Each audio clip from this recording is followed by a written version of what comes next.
343 Industries does not have the cleanest track record when it comes to Halo. Halo 4 released with some mixed opinions, in particular when it came to multiplayer. MCC released as a complete buggy mess, and would remain that way for several months after the game's launch. Halo 5 had a lackluster story, and a multiplayer where loot boxes were the main form of progression.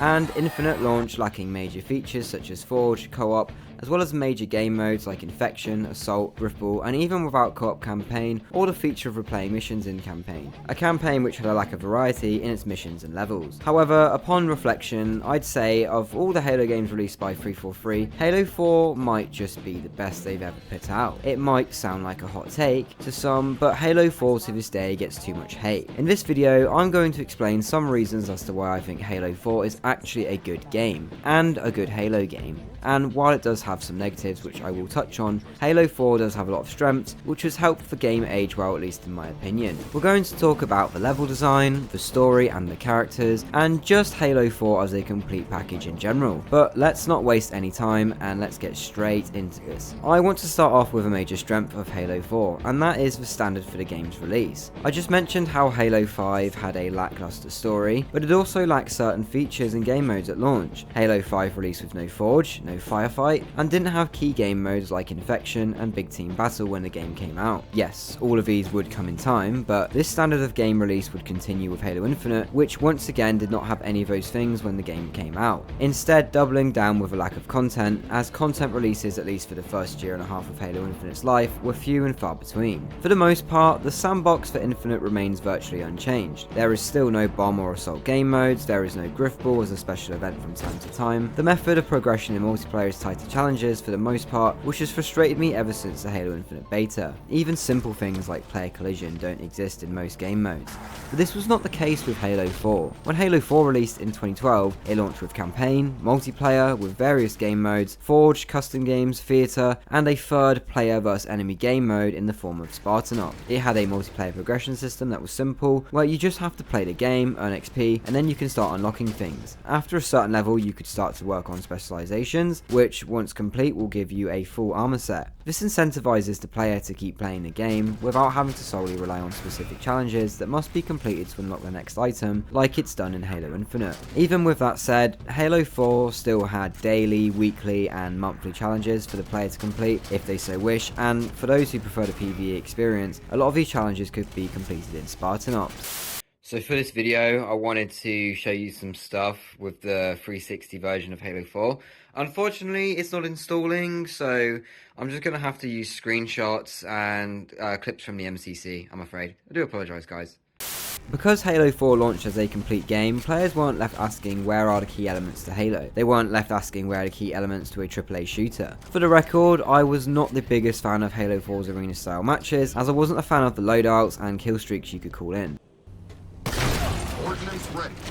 Those did upset the balance of the game, and some perks and abilities you could spawn in with were straight up overpowered, such as Forerunner Vision, allowing you to see through walls, or the Bolt Shot, which could allow you to one-shot an enemy player at close range. However, I do enjoy BTB in Halo multiplayer, and this was still fun in Halo 4, as it was in all the Halo games. While Infection was a bit more restrictive with its custom settings, it was still a fun game mode, and I'm glad back then we didn't have to wait months and months for its inclusion. In a way, it's strange for me to say this, but Halo 4 is the minimum standard that future Halo games should release at. No, I don't want to see loadouts return for every game mode in multiplayer, and I want kill streaks to stay gone for good, but just how is it Halo 4 is the only Halo game released by 343 that had all the things you expect from a Halo game at launch? Releasing a game with the idea of adding in staples for the franchise as new content later down the line is frankly a terrible way to keep people playing your game and remaining interested in it as time goes on. Long-time Halo fans know that adding Forge or Firefight post-release is not new content. It's something that should have been in there from the very get-go. I'm hoping with the next Halo under a new studio lead, they realise that the only acceptable state to release a Halo game is as a complete package. Halo 4 should be a case study for a baseline standard. If the next Halo launches with the same amount of content as Halo 5 and Halo Infinite, we will just find ourselves in the same place we are now. Drip feeding content is also just not going to work. People might jump back in to check out the new thing that was added, but after a short while they will get bored because they are only getting small pieces of what should be a complete experience. Imagine going to a restaurant, you order a burger and fries with some extras on the side, but instead of it all coming together, the fries come out first, then you get your burger, but it's missing the cheese and the sauce. So you eat the fries because you got them first. You're hungry, so you'll just eat them despite not having your whole meal. But when the burger does come, it's incomplete. But after eating the burger, the cheese and the sauce come. But what good is it now when you've already eaten the food that was meant to come with those things? Obviously in a real world situation like that, you probably just get your money back and maybe go somewhere else. But this is how Halo games have been releasing since Halo 5. They're unfinished and lacking the features that make a Halo game a complete Halo game. A small detail, but in Halo 4, you could check yours and other players' service records to see how many wins and losses, kills and deaths, and importantly, how many medals a player has accumulated while playing the game. It's something that is totally absent from Halo Infinite. While not a major gameplay element, letting players view their own service record could let you be proud of a particular match you had where you did really well, and the medals achieved would reflect that. Despite Halo 4's problems, you can't deny it had features and game modes found in all Halo games that came before it. But now to actually start talking about the game itself. The Bungie Halo games design their levels in ways so you would either be visiting somewhere unique or engaging with the sandbox in fun ways. I don't actually think Combat Evolved is the best example of this, mainly because Combat Evolved does reuse quite a few levels for its missions, but even so, you'll start on a human ship, land on the Halo ring in some valleys, raid a Covenant ship, explore an island on one of Halo's oceans, for example. During those missions, you'll experience close quarters combat, mid-range combat, and vehicle segments in Warthogs, tanks, and Banshees. Halo 2 doubles down on this, starting on Cairo, a human space station, but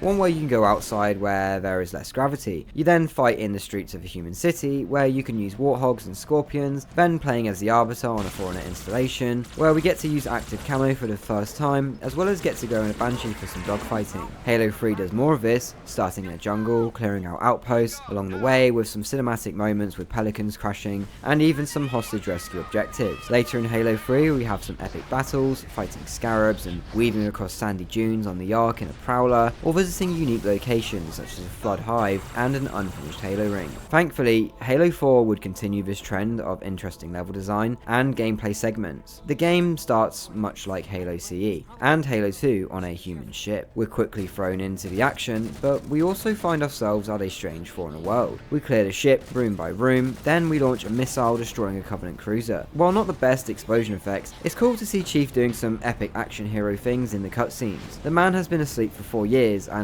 he's immediately wiping out thousands of Covenant troops like it's just another day at the office. The ship we are on is frantically ripped apart as we are pulled into Requiem, which is all very exciting from a tempo and a visual perspective. Up on our feet again, we start to venture out into the inner surface of Requiem, where we were treated to some stunning Forerunner vistas, which I'm inclined to say, despite the art style changes, this moment looks really good. A small driving segment later, and now we have the objective of accessing the planet's cartographer. This part of the game is all just a warm-up for what's to come. Nothing too crazy just yet, but the second level allows players to get comfortable with the elements of the sandbox through shooting galleries and light vehicle sections. After this mission, we're taken even deeper into the planet, where we encounter Halo 4's third faction, the Prometheans. In retrospect, the Prometheans are not hugely complex, but I'd argue they don't need to be. They're introduced when a knight pounces on Chief, knocking him to the ground and depleting his shields. The knight screams at Chief like a tormented soul, revealing its skull underneath its helmet, somewhat foreshadowing what is to come. We are then thrown into combat with the Prometheans, and we need to clear them out of a Forerunner pylon. Here you see fully how the Prometheans operate as an enemy force, with crawlers rushing you while knights shoot you from a distance, protected by their Watcher Guardians, with the knights using their abilities to teleport away from danger, but also using the same ability to rush you and cut you down with their swords. While I don't think the Prometheans are bad enemies, I wouldn't say they're amazing either. The crawlers look like they could be from any science fiction franchise. The same goes for their gameplay. A dog or a mutant from many other games could basically be the crawler. The Watchers are similar in that way in regards to the way they look. However, I do like the idea of Watchers reviving a knight and spawning in crawlers. It's much like the Flood infection forms from previous games. I do think the knight looks cool and is the best type of Promethean enemy added to Halo 4. On high difficulties, the knights can be dangerous as they teleport towards you, hitting you with their sword, which you can't pick up unfortunately. I think it's a missed opportunity that we we never were able to use the Knight's Sword, or some kind of variation of that weaponry. We shut down the first pylon by grabbing and twisting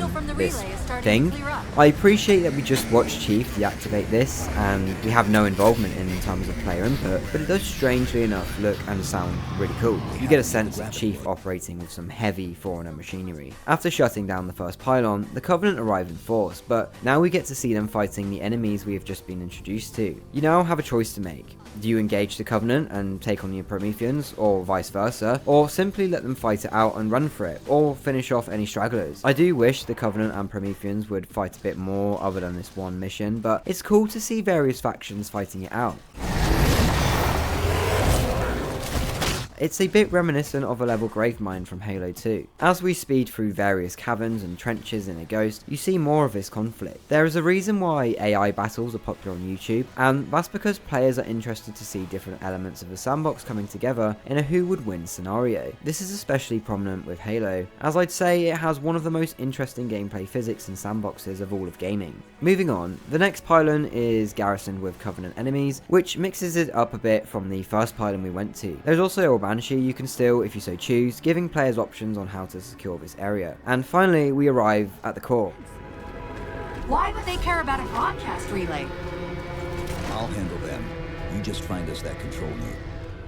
A very unique looking place in the game and in Halo in general. We have never visited the core of anywhere in Halo, and here it seems to have an aesthetic mix of volcanic and a robotic look, and this is also represented with the greys and orange colours seen in this area. You'll have a choice of which path to take, left or right, with both being pretty similar, but it's nice to give some freedom of choice to the player. Even if it's like an illusion of choice, it's only a short segment, so it doesn't harm the gameplay experience. There's more conflict between the Covenant and the Prometheans here, and the fighting is getting more and more intense as we get closer to the core. I'll be covering the story later in this video, but for now, if you are enjoying the video, please do leave a like and consider subscribing. If not, I will compose all of the citizens of Birmingham. Fucking steaming mood, yeah? Because I live in a shithole!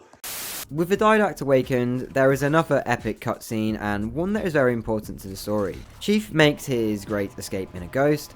There is no Warthog run in this game, but instead you get this mini Ghost run as the entire area begins to break apart. It's quite fun driving a turbocharged Ghost and running over all the grunts as they helplessly flee all the destruction. And just in the nick of time, Chief escapes through a portal. Here we get another cutscene of where Chief is once again being epic, narrowly escaping a fall into the abyss. Now, I just want to touch on the cutscenes in this game, and why I think they're so much better than the cutscenes in Infinite. Infinite went for the one-take approach for every cutscene, but this gives the drawback of not being able to see and appreciate the Halo universe from different angles. Sure, it works in films like 1917, where the soldiers in that film have a simple objective of delivering a message, but this is Halo, where the stakes are high. There are lots of insane moments happening in huge set pieces. There is not many epic scenes in Halo Infinite. There's the opening, there's a few cutscenes involving the banished commanders, and question my leadership.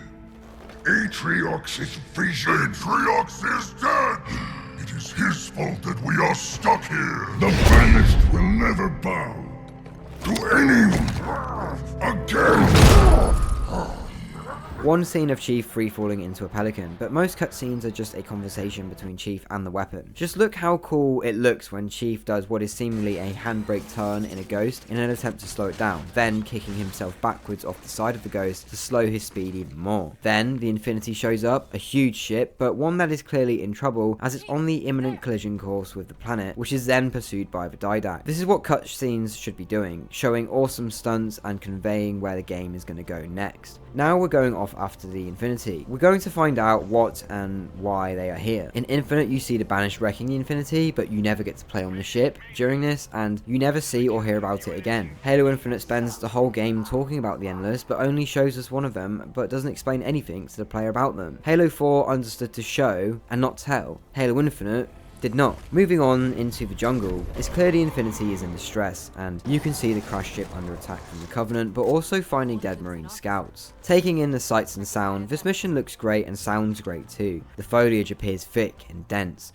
Stop for a moment and you can hear the insects clicking and chirping in the background. The scream of the Prometheans haunts these woods, and it's not somewhere you'd want to be without your Mjolnir armor. But like a lot of great Halo missions, this one is packed with variety.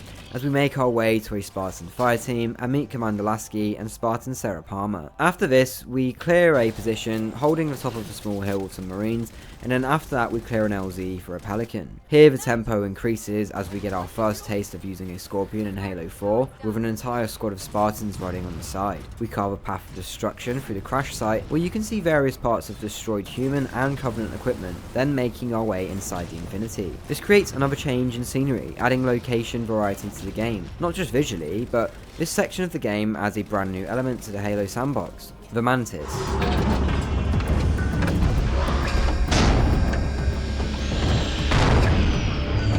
I love this vehicle and this section of the game. There is something really satisfying with pushing through the ship's huge hallways, smashing Covenant and Prometheans alike. Then, on the deck of the ship, we can see the full scale of the battle, but we also get a sense of the tide turning in our favour, as Infinity's guns come back online. In the background, you see a Covenant cruiser, but as the battle goes on, this ship starts to take serious damage, eventually falling to the ground below. Also, it just looks really good when we come out onto the deck, like we have just ascended from the terrors of the jungle floor to being above the canopy in the embrace of the cool air and the blue skies above. Following this, we meet Captain Del Rio. He's a bit hot-headed, and he's the leader of this ship, and throughout the next few cutscenes we clearly see some friction between Chief and Del Rio in their priorities. The next mission has you board a mammoth tank, similar to the Elephant from Halo 3, but crewed by a company of Spartans and Marines. We rescue some soldiers from a crashed Pelican, blow up some particle cannons, and then have a mix of on-rails, on-foot, and vehicle gameplay where you can load up a Warthog with Spartans and start wreaking havoc on the Covenant. But then a new threat emerges, a Covenant Leech, a new type of vehicle for the Covenant and one that fits Halo really well. While short and sweet, we do get to board the Lich, destroying its engine, and then jetpacking off the dropship to safety. This is followed by some more action against the combined forces of the Covenant and the Prometheans, where there is then another important story moment. In this cutscene, there is a lot of exposition, which is true, but crucially, it is shown to us in a cutscene rather than just being talked about in an audio log. If this was just described to you as you plodded across Requiem, players would likely miss these important story details and it wouldn't create much, if any, impact for the player. Moving on, we are once again reunited briefly with Sergeant Stacker, who should be very familiar to any avid Halo player.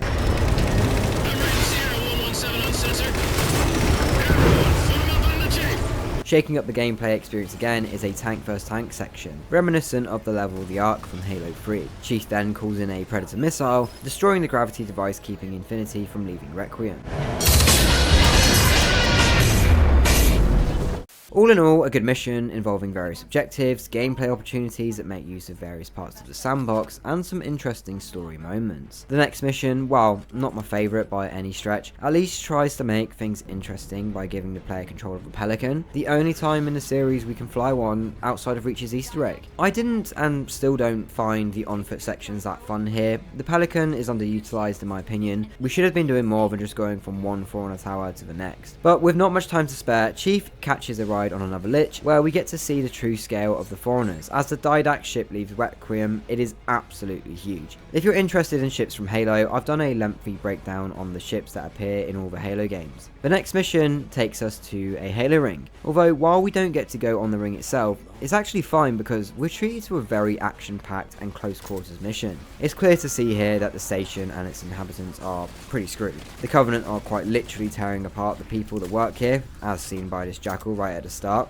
You'll have to quickly stop the Covenant from landing in Phantoms, then making your way through the station one room at a time. For me, this mission harkens back to the final level on Halo Reach, where you arrive at a shipyard where the Pillar of Autumn is waiting for you. It feels like we're racing against the clock to save the station and stop the Didact getting his hands on the Composer. In this mission, we get to use a new weapon, the Sticky Detonator. It's small, but powerful and allows you to lay precise traps for the enemy and makes satisfying sounds when reloaded, fired and detonated, and has some nice animations to boot. We also get to pilot a Mantis once again, as we are swarmed by the Covenant reinforcements in an epic set-piece battle. It's not a place you expect to have a vehicle section, but Halo 4 delivers once again, getting players to do and make use of different elements of the sandbox. Unfortunately though, it wasn't enough to save the station and stop the Didact, as he zaps everyone with the Composer, vaporizing them and turning them all into robots. Which brings us to the final mission of the game. No Warthog run here, but a Star Wars-like trench run is appreciated appreciated. I still prefer the Starfighter section of Halo Reach, but this is not a bad moment either, and the music is really good here also. Upon arriving at Earth, we see that the home fleet is on full alert, but seemingly helpless to stop the Didact. We are treated once again to another epic cutscene of Chief infiltrating the ship and barely escaping being crushed. Now, for the record, I don't think this is the best mission in Halo 4. For me, the Didact ship has an element of sameness to it, but you can feel the pacing increasing as Cortana is really starting to deteriorate as we desperately try to find the Composer as we jump through various portals. Cortana's chip is destroyed, the Composer is activated, the music picks up, and we have to fight through some tough Prometheans to reach the Didact. And when we do, we are treated to one of the best endings of any Halo game. The Didact is narrowly defeated, and Cortana says her goodbyes to Chief as she uses the last of her resources to protect Chief from the nuclear explosion. I've said it before, but this is a really good moment in Halo, and Steve Downes has even said himself that this was the most memorable moment for him when voicing the role of Master Chief. Sadly, it would all be undone in the next game. Thanks, Brian Reed. You see what the game is getting right here? Each mission has some kind of visual variety and gameplay shake-up, whether that is on a human ship, on the surface, or the core of a foreign planet, in the depths of a jungle, riding on a big tank, flying through the skies, fighting in a big space station under attack, or weaving through the Didact ship in a starfighter. That's why I think the levels in the game are good. But now I want to move on to talking about the game's story and its characters. The next statement could be considered another hot take, but I believe Halo 4 has the second best narrative of all of the Halo games, with Halo 2 taking the top spot. And let me break down why I think this is. One thing people will notice in this game is that Chief is talking a lot more, and some people don't like this as they prefer Chief to be a silent badass. Chief is still a badass in this game, as seen by all the feats accomplished and all the pain endured. But for the most part, while he does talk a lot more in this game, most of his dialogue is spent talking to Cortana. Early on, Cortana shares with Chief that she is dying, as Chief notices something is up when she becomes distorted in her speech, which ripples through the player's HUD. This isn't something new to Halo either, and while only mentioned in the books, human AIs can only live for 7 years due to how much information they accumulate while operating. Now, Chief probably did know about this, but hearing that Cortana is dying is a big shock to Chief. The first thing that comes to his mind is a way to try and save her. It's a very ambitious idea, but he wastes no time in attempting to save his friend. This is what Chief is like in the books. He deeply cares for those around him, and I'm glad this was translated into the game. But it's also not exactly something not seen in the games before either, as at the end of Halo 3, Chief really wanted to save Johnson despite all of the Flood and Sentinels roaming around. However, Chief's mission to save Cortana does not start off well. While venturing into the core of the planet, he deactivates what he and Cortana believe to be a communications relay. But in their desperation, they were fooled by a great evil. That is, of course, the Didact. Perhaps the last surviving foreigner, and one that is very powerful, and one that has a hell-bent hate for humanity. The dialogue from the Didact is really well written, and the performance from Keith Shazabajaka, I'm really sorry, I just butchered that guy's name, but it is excellent. Even these beasts recognize what you were oblivious to, human. Your nobility has blinded you, as ever. This is also one of the few times in Halo where we get to see Chief in a vulnerable state. He has finally met his match and wouldn't do so again until Halo Infinite with Atriox, who is entirely absent from the duration of that game. If you're going to introduce a major threat to Master Chief, actually show them in the game. Once again, in Halo 4, this is understood. In Halo Infinite, it's not. The Didact flicks Chief away like he's nothing, taking control of both Prometheans and seemingly the Covenant as well, who are enamored at being in the presence of a foreigner. But this doesn't stop Chief. His friend is still dying, and when the Didact heads off to Infinity, Chief remarks that is also where they are going. He doesn't care that the Didact almost killed him. He's back on his feet and straight back to work. Another nice moment in the story is when Chief links up with the UNSC. First, on the radio, you can hear the surprise to Lasky as Chief reports he's here to help, and again when they meet up in the jungle. Afraid we're gonna have to give you an IOU on that welcome home party. Tom Lasky, First Officer of the Infinity. Lasky and the Spartans can't believe it. Chief is here, and he's alive. The smile on Lasky's face shows a glimpse of hope in an awful situation. In this cutscene, we also get some of the classic cold and calculated Chief. When Palmer says, "I thought you'd be taller," he just kind of looks at her.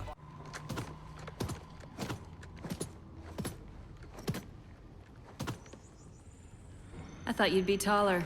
Huh? Chief doesn't have time to answer such silly remarks. His friend is dying, as are the soldiers from the Infinity. When making your way through the Infinity, you can hear Del Rio telling you where to go and what to do. There is a sense of urgency in his voice. Sir, what's our status? That satellite took down the ship's defenses and is extracting data from the ship's mainframes as we speak. Can we break the connection? Main point of contact's on the ship's upper hull. The fastest route is through the maintenance causeway. There's a Mantis docked inside the door. Take it. You'll need the extra firepower. After, on the bridge of the Infinity, we start to see a friction develop between Chief and Del Rio. Del Rio's priority is to leave Requiem, whereas Chief understands that stopping the Didact is paramount. Never in Halo before have we seen this kind of disagreement between Chief and a superior officer. Both men here are determined in their missions. They both have their reasons for doing what they want to do, but it's explained to the player. It's discussed right in front of them. This friction continues in the next mission, where Chief asks for a recon assessment, to be told that there is none, as it would only slow down the Infinity's departure. Also in this mission, Cortana descends even further into rampancy, with her and Chief having some heartfelt conversations on the topic, but Chief still determined to save her from her condition. In an important cutscene, Chief meets a librarian, or at least a rendition of her, as here we learn about the ancient humanity and their war against the Flood and the Foreigners. We learn because of this past conflict, this is why the composer was created, and also why the Didact hates humans. As I mentioned earlier, if we're going to get some exposition as important as this, it's good that here it's backed up with some visual storytelling. I think sound is a great medium, and one that can be used to tell stories. While I was in uni, I chose to tell stories with sound, producing a few audio dramas for podcast and radio, but saving so much important backstory for audio logs like Infinite does is not the way to go about filling in the gaps. This part of Halo 4 is around the halfway mark, and it's a good place to fit in an important backstory. You don't want to reveal the mystery too soon, and you don't want to leave it too late either. In the next cutscene, there is even more conflict between Chief, Cortana and Del Rio, where the three enter an argument, with Del Rio ordering Cortana to be disposed of and Chief arrested. You can see the hesitation of Lasky and Palmer, as both have huge amounts of respect for Chief. And Chief, in an epic show of defiance, refuses Del Rio's orders, now with the intention of stopping the Didact on his own. The Didact has to be stopped. If you won't do that, I will. I am ordering you to surrender that AI! No, sir. Chief is not really alone here. In the following cutscene, Lasky joins Chief for a moment, expressing his support for Chief in his mission, and almost expressing his support as a friend. In contrast to Del Rio, Lasky also understands the great threat before them. When he met Chief back in the jungle, he did so with a warm welcome. It's a stark contrast to Del Rio, and both characters are consistent here, right up until the very end of the game. It's a real shame Lasky was not present in Infinite, as he is one of the best characters introduced by 343 Industries. I hope to see him return in the next game. But in the next gameplay segment, there is quite a bit of dialogue from the Didact. You will relent, human, or you will perish. All in life is choice. And your day to choose has come. Much like Del Rio and Lasky, he is firmly staying in character with some good and consistent writing. In the next mission, we see further deterioration of Cortana as she enters a rampant ramble as the Lich is about to crash. And here, you can hear the urgency in Chief's voice to correct course. After surviving the crash, Cortana apologizes tearfully. She's well aware of how her condition is affecting the mission and putting them both at risk. We then meet Dr. Tilson, the head of the research facility, who is clearly very stressed about the situation she finds herself in. And while a minor character in the game, her dialogue is spot on. I wouldn't say there is a single line of dialogue in this game that doesn't need to be here. There is quite literally no fat on this script, and everything is said with a purpose, delivered by some excellent voice actors. In contrast, Infinite is filled with rambling exposition, especially Escharum, who just goes on and on, banish this, banish that, and it comes off as corny at best and irritating at worst. Now, we have been warned about the composer, but now we actually get to see it in action. Again, showing and not telling. It very quickly vaporizes everyone on the station save for Chief, who is augmented by the librarian. Again, a concept was introduced, and here it is shown to actually have a purpose. We're almost at the end of the game now, and we have already been on one hell of an adventure. We learn Cortana is dying, we have awoken an ancient alien warrior, we learn we have friends and enemies in the UNSC, we have witnessed the mass murder of Ivanov Station, but now it's time for a great crescendo. A A piece of dialogue I like in the first stage of this mission is Lasky informing Chief that Del Rio has been replaced. Captain Del Rio, do you read? Chief, it's Lasky. Is that you? Affirmative, sir. Where's the captain? Fleet Com didn't take too kindly to his abandoning you on Requiem. I'm afraid I'll have to do. Which naturally makes sense. Of course you would dismiss an officer from his post if they abandoned humanity's greatest hero on an alien world. The incompetent have been removed, and people with the right attitude are in places they should be. Inside the Didact ship, Cortana is at her breaking point. Notice how throughout the game, her condition is just getting worse and worse. She can barely string a full sentence together here without going rampant. Now, I will be skipping ahead just a bit here, because the ending is so important, it deserves a chunk of my script. Cortana's ship is destroyed. For all we know, Chief is on his own now. Look how he cautiously approaches the Didact, acknowledging the dangerous situation he is in, but approaches regardless. The Didact disappears, only to appear right behind Chief. Chief tries to react, but he's disarmed. With no weapon to fight, Chief goes for the bomb, but he's picked up and tormented and crushed by the Didact. But then Cortana appears, using whatever strength she has left to hold the Didact at bay for a time. And notice, when she speaks here, she does so clearly. She doesn't sound rampant, but rather like the determined, confident, and somewhat sassy Cortana from her prime. In that case, you won't mind it if we return the favor. Your compassion for mankind is misplaced. I'm not doing this for mankind. Chief falls, but desperately hangs on, just clinging to life. He attacks the Didact once, but is almost killed again, but then the grenade goes off, seemingly killing the Didact. Although not really, as he comes back in an awful comic series. Thanks, Brian Reed. But here we are, at the Composer, which is currently killing millions of people on Earth. Chief is on his own, with the only option left to heroically sacrifice himself to destroy the Composer. And he does. But he is saved. Cortana sacrificed herself instead, so Chief could complete the mission. And then we get what is, in my opinion, the best ending of any Halo game, period. For the first and only time, the two speak with each other in a flesh-to-flesh way, so to speak. Cortana fades away, saying goodbye, referring to Chief as John. You can't even see Chief's face, but you can tell he's upset. He even clings on to hope that they can both get out of the situation together, but they just simply can't. In the epilogue, Chief arrives at the Infinity once again, and is saluted by rows of Spartans and Marines, a sign of respect for such a great warrior who has saved humanity once again. Chief has a moment with Lasky, where Lasky reminds Chief that, like the rest of us, Chief is a human being, and that's okay to have feelings and emotions, and that they are not just soldiers at the end of the day. Finally, the game ends, with a glimpse of the huge loss of life at Earth, a speech from the Didact, a voice you just can't help but lock into as his words pierce your ears, and at the same time, Chief walks the halls of the Infinity. The other Spartans watch on in amazement as Chief takes off his armor, and if you played on Legendary, you get a quick glimpse at the face of a man who has been through a lot. And that almost concludes my breakdown of the story, but I also just want to say how nice it is to have a Halo game that has a defined start, middle, and end. The whole story of Halo 4 takes place in Halo 4. Halo 3 doesn't spill over into this game, and Halo 4 doesn't continue its narrative in Halo 5. Everything is self-contained and fantastically written. It has the right amount of action, mystery, and human emotion to tell a very compelling story, in my humble opinion. A huge well done to everyone involved making the story and the campaign for this game. Now, at the start of this video, I did say there was a few things I don't like about Halo 4. For instance, the art style in many areas is a big change from past games, namely Chief's armor and the Covenant enemies you face. I have, however, done a video just talking about the art style for Halo 4, so if that's what you want to hear my opinions on, do go check it out. I haven't really talked about Halo 4's gameplay, so I'm going to talk a little bit about that now. I'd say in a vacuum it isn't the best. The shooting feels nice with most weapons. Sprint was very divisive back in the day, but Sprint is here to stay, it would seem. Armor abilities return from Reach, but honestly, I think they range from being overpowered to being pretty useless. I'm referring to Forerunner Vision as OP, and the Thruster Pack as not very useful. The sound design for the game I think is largely very good, with a few exceptions such as the battle rifle and how the Covenant speak in this game. I just don't really like it. But I like how you can hear Chief's armor make subtle clinks and clanks as he moves. It gives a real sense of being a walking tank.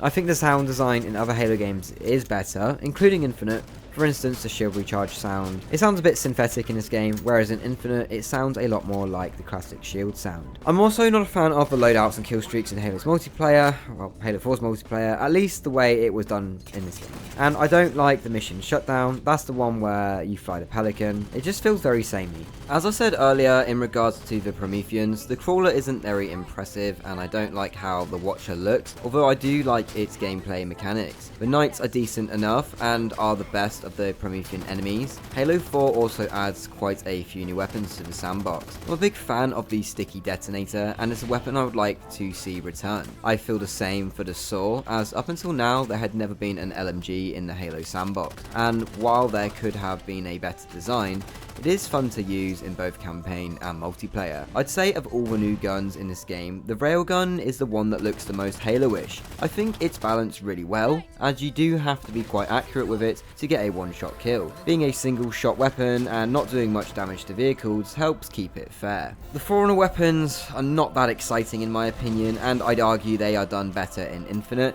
For example, why do these advanced weapons reload from what looks like capsules? The light rifle does decent damage, but it's not that much different from the DMR.